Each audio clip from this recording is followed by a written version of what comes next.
Hello friends, welcome to my channel study for you. So guys, जैसा कि आज जो आपका एसएससी एमटीएस का 16 अक्टूबर के फर्स्ट शिफ्ट का एग्ज़ाम हो गया है दोस्तों, जिसका जो है मैं आपको बिल्कुल 100% एक्यूरेट आंसर के साथ जो है इस वीडियो में बताऊँगा। तो देख लेते हैं कि किस प्रकार के जो है आज आपके 16 अक्टूबर के फर्स्ट शिफ्ट के एग्ज़ाम में जो है प्रश्न पूछे गए हैं।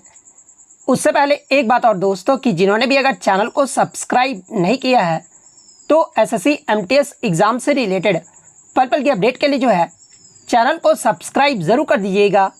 और बगल में ही आपको एक बेल आइकन यानी घंटे का निशान भी दिख रहा होगा, तो आप उसे भी जो है ज़रूर प्रेस कर दीजिएगा। तो चलिए वीडियो को स्टार्ट करते हैं। तो आपका पहला क्वेश्चन आया था कि यक्षगान लोक नृत्य जो है ये किस भारतीय राज्य से संबंधित है। तो देखिए, यक्षगान की बात कर ले तो ये जो आपका कर्नाटक राज्य का जो है एक पारंपरिक नृत्य नाटक है, और ये जो आपका यक्षगान है ना, ये आपका केरल के कथकली के नृत्य के समान है। तो कर्नाटक राज्य आपका यहाँ पे करेक्ट आंसर होगा।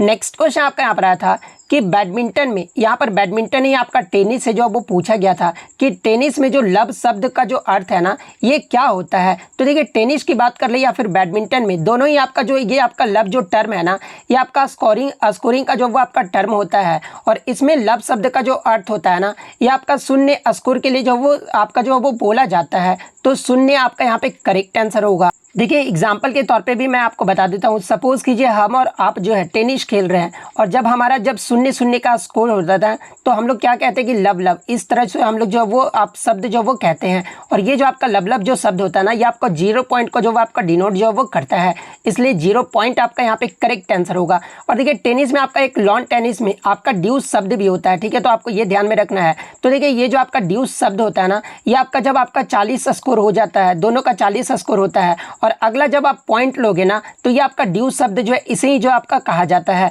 तो ये फैक्ट भी आपको ध्यान में रखना है। नेक्स्ट आपका यहाँ पर आता है कि which layer of the earth is called NiFe, यानी पृथ्वी के किस परत को जो है ये आपका नीफे जो है वो कहा जाता है। तो देखिए, पृथ्वी का जो सबसे आंतरिक परत होता है, और इसे जो आपका कोर जो है वो कहा जाता है। और देखिए, ये जो आपका कोर होता है ना, ये आपका निकेल और फेरस से जो ये आपका बना होता है, और इन दोनों के प्रथम अक्षर से ही जो है ये आपका नीफे जो शब्द है वो बना है, इसलिए इसे नीफे जो वो कहा जाता है। तो ऑप्शन में आपका कोर दिया गया होगा, तो कोर आपका यहाँ पे करेक्ट आंसर होगा। इसके अलावा एग्जाम में अगर पूछा जाए कि पृथ्वी के सबसे आंतरिक परत को जो है ये क्या कहा जाता है, कौन सा होता है, तो ये भी आपका कोर ही होता है। तो ये फैक्ट भी आपको ध्यान में रखना है। नेक्स्ट आपका यहाँ पर आता है कि राष्ट्रमंडल खेल 2022 ये जो आपका कहाँ पर आयोजित किया गया था। तो देखिए, 2022 का जो आपका कॉमनवेल्थ गेम्स है ना, ये आपका इंग्लैंड के बर्मिंघम में आयोजित किया गया था। तो इंग्लैंड बर्मिंघम आपका यहाँ पे करेक्ट आंसर होगा। इसके अलावा टीसीएस के द्वारा आपका पूछा जाता है कि 2022 का जो आपका राष्ट्रमंडल खेल हुआ था, ये कौन सा संस्करण रहा था। तो ये आपका 22वां संस्करण रहा था। पहला राष्ट्रमंडल खेल अगर पूछा जाए कहाँ पर आयोजित किया गया था, तो देखिए, पहला जो आपका राष्ट्रमंडल खेल है ना, ये आपका 1930 में जो है आपके कनाडा के हैमिल्टन शहर में जो है वो आपका आयोजित किया गया था। और 2026 वाला आपका जो कॉमनवेल्थ गेम्स है, ये कहाँ पर आयोजित किया जाएगा। तो देखिए, 2026 का जो कॉमनवेल्थ गेम्स है ना, ये आपके ग्लासगो स्कॉटलैंड में जो है ये आपका आयोजित किया जाएगा। इसके अलावा एग्जाम में एक प्रश्न पूछा जाता है कि अब तक जो है भारत में कितने बार कॉमनवेल्थ गेम्स का आयोजन जो वो किया गया है। तो देखिए, अब तक भारत में एक बार मात्र जो है आपका कॉमनवेल्थ गेम्स का आयोजन जो है वो किया गया है, और किस वर्ष में किया गया था। तो ये आपका 2010 में जो है ये आपका नई दिल्ली में जो है आयोजित किया गया था। तो ये फैक्ट भी आपको ध्यान में रखना है। इसके अलावा राष्ट्रमंडल खेल 2022 में अगर पदक तालिका की बात कर ले, तो देखिए, पदक तालिका में पहले स्थान पे जो है ये आपका ऑस्ट्रेलिया देश रहा था। ऑस्ट्रेलिया ने टोटल जो है 179 पदक जो वो जीते थे, जिसमें 67 जो रहा था वो आपका गोल्ड मेडल जो वो रहा था। दूसरे स्थान पे जो आपका इंग्लैंड देश रहा था। तीसरे स्थान पे जो आपका कनाडा देश रहा था, कनाडा ने जो टोटल 92 मेडल जो वो जीते थे। और चौथे स्थान पे जो आपका भारत देश जो वो रहा था। एग्जाम में पूछा जाता है कि कॉमनवेल्थ गेम्स 2022 में जो है भारत कितने रैंक पे रहा था, तो ये आपका चौथे पायदान पे रहा था। भारत के द्वारा जो है 2022 के कॉमनवेल्थ गेम्स में टोटल आपके 61 पदक जो वो जीते गए थे, जिसमें आपका 22 जो गोल्ड मेडल है वो जीता गया था। इसके अलावा पाँचवें स्थान की बात कर ले, तो देखिए, 5वें स्थान पे जो ये आपका न्यूजीलैंड देश रहा था। तो ये फैक्ट भी आपको ध्यान में रखना है। तो ये तो हो गया आपका कॉमनवेल्थ गेम्स के बारे में। अगर 2024 का आपसे ओलंपिक के बारे में पूछा जाए तो देखिए 2024 का जो ग्रीष्मकालीन ओलंपिक है ये आपका पेरिस में जो है ये आपका आयोजित जो वो किया गया था। और इसके अलावा अगर बात कर ले 2024 में भारत का स्थान जो ये कितना रहा था, तो 2024 के ओलंपिक में भारत जो है ये आपका 71वें पायदान पे रहा था। भारत के द्वारा जो टोटल आपके 6 पदक जो वो जीते गए थे, जिसमें 5 जो था वो आपका ब्रॉन्ज मेडल जीता गया था और 1 जो आपका सिल्वर मेडल जो वो जीता गया था। और ये जो सिल्वर मेडल है ना, ये नीरज चोपड़ा के द्वारा जो है जैवलिन थ्रो में जो वो जीता गया था। वहीं अगर आपसे 2020 का ओलंपिक के बारे में पूछा जाए तो देखिए 2020 का जो ओलंपिक हुआ था ये आपका टोक्यो जापान में 2021 में आयोजित किया गया था और इसमें आपका भारत का जो स्थान रहा था ना, ये आपका 48वें पायदान पे भारत रहा था। तो ये फैक्ट भी आपको ध्यान में रखना है।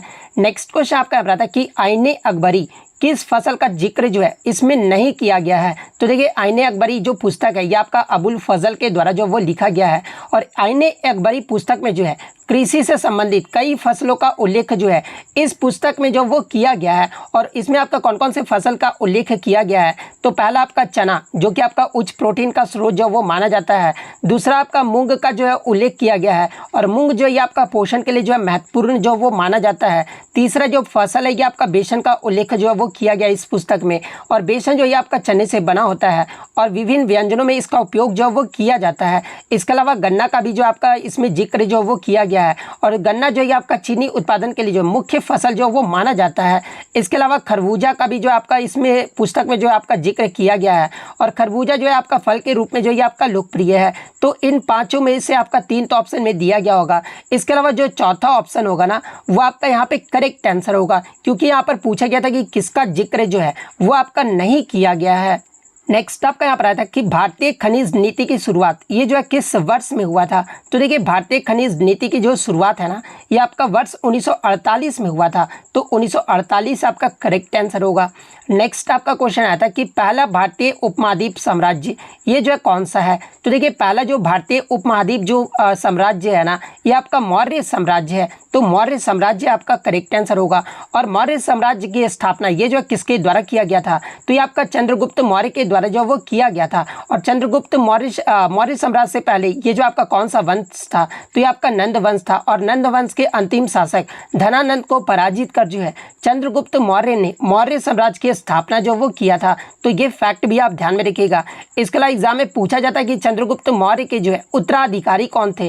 तो देखिए चंद्रगुप्त मौर्य के जो उत्तराधिकारी थे ना, इनके बेटे ये जो आपके बिंदुसार थे। और बिंदुसार के बाद जो आपका कौन बने थे आपके मौर्य साम्राज्य के शासक, तो ये आपके सम्राट अशोक बने थे। और सम्राट अशोक जो है ये आपके मौर्य साम्राज्य के जो है सबसे महान शासक जो वो माने जाते हैं। तो ये फैक्ट भी आपको ध्यान में रखना है। नेक्स्ट क्वेश्चन आपका यहाँ पर आया था कि मुख्यमंत्री वृक्ष संपदा योजना ये जो आपका किस राज्य के द्वारा जो है इसे शुरू किया गया था। तो देखिए मुख्यमंत्री वृक्ष संपदा योजना जो है ये आपका छत्तीसगढ़ राज्य के द्वारा जो है इसे शुरू किया गया था। तो छत्तीसगढ़ आपका यहाँ पे करेक्ट आंसर होगा।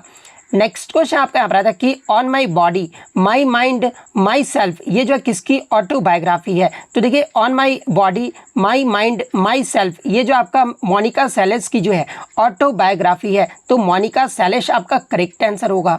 नेक्स्ट आपका C2H6 का जो है IUPAC नेम पूछा गया था। तो देखिए C2H6 का जो IUPAC नेम या फिर रासायनिक जो नेम होता है ना, ये आपका इथेन होता है। तो इथेन आपका करेक्ट आंसर होगा। इसके अलावा अगर मीथेन का आपसे सूत्र पूछा जाए तो देखिए मीथेन का जो सूत्र होता है ना, ये आपका CH4 होता है। तो ये पॉइंट भी आप ध्यान में रखिएगा। इस तरह आपका बढ़ते जाता है। C2 अगर हो जाए तो इथेन हो जाता है, C3 अगर आपका हो जाए तो प्रोपेन हो जाता है, C4 अगर आपसे हो जाए तो ये आपका ब्यूटेन हो जाता है, C5 अगर आपका हो जाए तो पेंटेन हो जाता है, C6 अगर हो जाए तो ये आपका हेक्सेन होता है। तो ये आपको ध्यान में रखना है।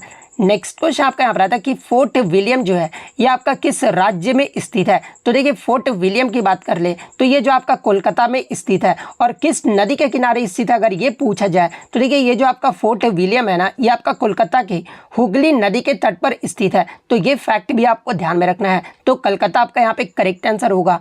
नेक्स्ट अगर बात कर ले इसके बारे में, फोर्ट विलियम का जो नाम है ये किसके नाम पर रखा गया था। तो ये आपका विलियम तृतीय के नाम पर जो वो रखा गया था। और ये जो आपका प्लासी का युद्ध हुआ था ना, इसमें आपका ये जो आपका फोर्ट विलियम है ये आपका लड़ाई का जो वो केंद्र भी जो वो रहा था। तो ये फैक्ट भी आप ध्यान में रखिएगा। और प्लासी का जो युद्ध है ये किसके मध्य लड़ा गया था। तो ये आपका अंग्रेज तथा बंगाल के नवाब सिराजुद्दौला के मध्य जो है ये आपका प्लासी का युद्ध जो वो लड़ा गया था।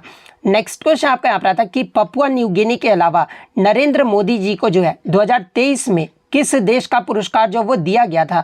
तो देखिए पपुआ न्यू गिनी के अलावा नरेंद्र मोदी जी को 2023 में जो है ये आपका ऑप्शन में आपका फिजी दिया गया था, तो फिजी आपका यहाँ पे करेक्ट आंसर होगा। और देखिए फिजी का आपका जैसे भारत का आपका जो नागरिक सम्मान होता है ये आपका भारत रत्न होता है, उसी प्रकार फिजी का जो आपका नागरिक सम्मान होता है ना ये आपका champion of the order of Fiji, ये जो आपका फिजी का जो है ये आपका नागरिक सम्मान होता है। तो ये फैक्ट भी आपको ध्यान में रखना है। नेक्स्ट आपका यहाँ पर आता है कि the procedure for passing appropriation bills in the state legislature is outlined in which article, यानी भारतीय संविधान के किस अनुच्छेद में जो है विनियोग विधेयक का प्रावधान जो है वो शामिल है। तो देखिए विनियोग विधेयक का जो प्रावधान है ना ये आपका अनुच्छेद 204 में है, तो अनुच्छेद 204 आपका यहाँ पे करेक्ट आंसर होगा। अब आपको यहाँ पर हो रहा होगा कि विनियोग विधेयक होता क्या है। तो देखिए विनियोग विधेयक एक प्रकार का आपका सरकार द्वारा संचित निधि से रकम निकालने की मंजूरी के लिए जो है संसद में पेश किए जाने वाला जो है एक प्रकार का जो आपका ये विधेयक होता है।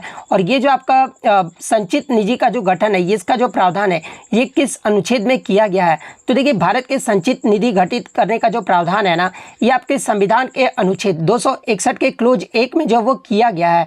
तो ये फैक्ट भी आपको ध्यान में रखना है। नेक्स्ट क्वेश्चन आपका यहाँ था कि किला ए कोना ये जो आपका मॉस्क्यू है वाज बिल्ट बाय, यानी दिल्ली के पुराने किले के अंदर स्थित किला ए कोना मस्जिद का जो निर्माण है ना ये किसने करवाया था। तो देखिए किला ए कोना मस्जिद को जो है ये आपका पुराना किला भी जो वो कहा जाता है, और इस किले का जो निर्माण है ना ये आपका शेरशाह सूरी के द्वारा जो है 1541 में इस मस्जिद का निर्माण जो वो करवाया गया था। तो शेरशाह सूरी आपका यहाँ पे करेक्ट आंसर होगा। नेक्स्ट क्वेश्चन आपका यहाँ पर था कि Tuluni festival is celebrated in which state, यानी ये जो आपका तुलुनी महोत्सव है ये किस राज्य में जो वो मनाया जाता है। तो देखिए ये जो आपका तुलुनी महोत्सव है ना ये आपका नागालैंड राज्य में जो वो मनाया जाता है, और नागालैंड के किस समुदाय के द्वारा जो वो मनाया जाता है। तो देखिए नागालैंड के सुमी समुदाय के द्वारा जो है तुलुनी महोत्सव को जो वो मनाया जाता है। और ये जो त्यौहार है ये आपका किस महीने में मनाया जाता है। तो ये आपका मध्य वर्ष यानी जुलाई के महीने में जो है इस त्यौहार को जो वो मनाया जाता है। और देखिए तुलुनी महोत्सव को ही जो है ये आपका अन्नी महोत्सव के नाम से भी जो वो जाना जाता है। तो ये फैक्ट भी आपको ध्यान में रखना है। और नागालैंड का आपका एक सबसे महत्वपूर्ण त्यौहार है जो कि आपका हॉर्नबिल त्यौहार है, और हॉर्नबिल जो त्यौहार है ये आपका 1 से 10 दिसंबर के बीच जो है ये आपका नागालैंड राज्य में जो वो मनाया जाता है। नेक्स्ट क्वेश्चन आपका यहाँ पर आता है कि प्रधानमंत्री रोजगार प्रोत्साहन योजना यानी PMRPY ये जो आपका किस मंत्रालय के द्वारा जो वो शुरू किया गया था।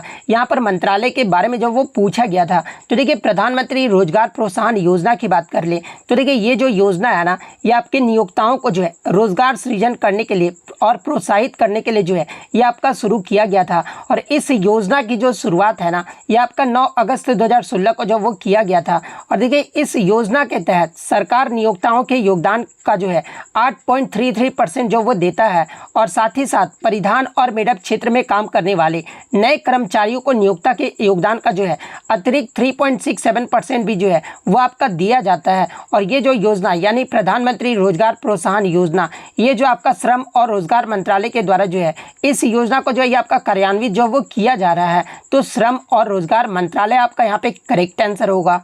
नेक्स्ट आपका यहाँ पर आता है कि 2022 में किस ओडिसी नर्तक को जो है संगीत नाटक अकेडमी पुरस्कार से सम्मानित किया गया था। तो देखिए 2022 में निरंजन राउत को जो है ये आपका ओडिसी नर्तक है जिन्हें संगीत नाटक अकेडमी पुरस्कार से जो वो सम्मानित किया गया था। तो निरंजन राउत आपका करेक्ट आंसर होगा।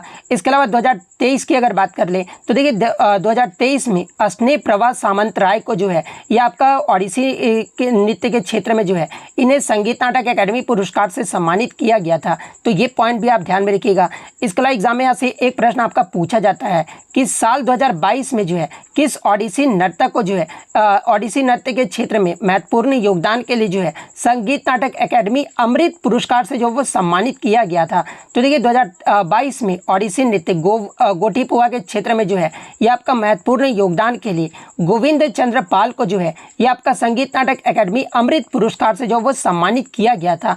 तो ये फैक्ट भी आपको ध्यान में रखना है। नेक्स्ट आपका यहाँ पर आता है कि 20वीं शताब्दी में ओडिसी शास्त्रीय नृत्य को पुनर्जीवित करने के पीछे निम्नलिखित में से कौन जो है पद्म विभूषण से सम्मानित प्रसिद्ध भारतीय शास्त्रीय नर्तक हैं? तो देखिए 20वीं शताब्दी में ओडिसी शास्त्रीय नृत्य को जो पुनर्जीवित किए थे ना, ये केलुचरण महापात्र ने जो वो किया था। और केलुचरण महापात्र को जो है ये पद्म विभूषण से कब सम्मानित किया गया था? तो इन्हें आपका वर्ष 2000 ईस्वी में जो है पद्म विभूषण से जो वो सम्मानित किया गया था।